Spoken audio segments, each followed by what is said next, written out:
really track how much I spend per week. I have a budget, and once it's gone, it's gone. Approximately $1,000 a month. I like Uber Eats. I like Skip the Dishes. We've been going out like every meal right now. I think it's just easier and saves time to eat out. The voices of young people after we're getting some new research that tells us just how much they spend to eat. And we're learning there's a big price tag attached to convenience. Scott, Michael joining in on the conversation. You did not hear incorrectly. $1,000 a month, Michael. And not surprising. Alone. Well, not surprising. Surprising for some, perhaps not surprising. Because when you think about it, young people have always tended to order food out. Because, excuse me.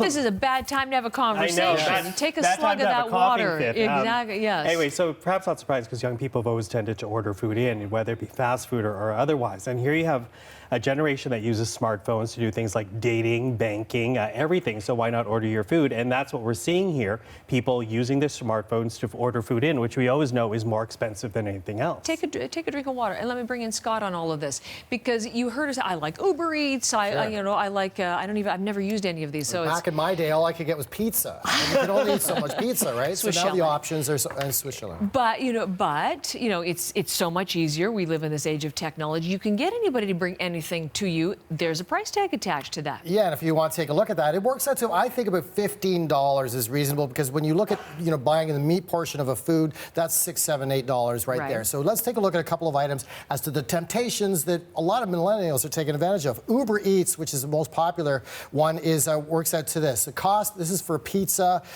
fees, tipping, works out to, for a large pizza, $28. That works out to the magic formula of about $14, $15 a person there, and that's not in addition, you could tip above that.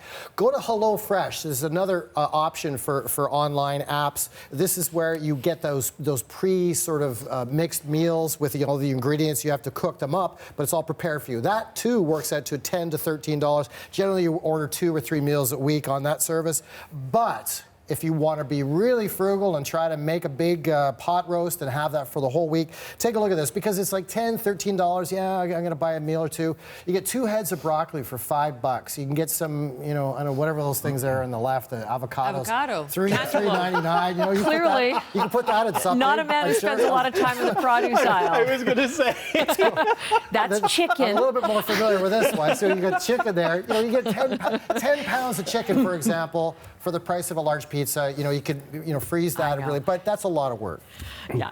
Well, he's not a millennial, but listen, but neither are any of us. But it's so interesting. Angelo from Calgary writing this very thing. He says he makes dinner and then enough for lunch the next day, or he'll make a bunch of dinners and freeze them, or he'll make a bunch of lunches because this is what he's done to keep food bills reasonable, but that's just not just the current thinking. It's not the current thinking. In fact, take a look at this board here. This is from a study that looked at ordering in, and essentially it tells us that millennials are 3 times more likely to order food in, and part of that is really driven, a lot of it is driven by food apps like you're talking about, Foodora and Uber Eats. In fact, food apps now on smartphones are one of the more popularly downloaded phones, the top apps rather, one of the top 40 apps that are now downloaded. So it really is about a generation that has done everything on their smartphone, so why not eat? And it's also, when you ask them why they do it, it is, not surprisingly, take a look at this. The number one reason for doing all this is convenience, because when you're a single person,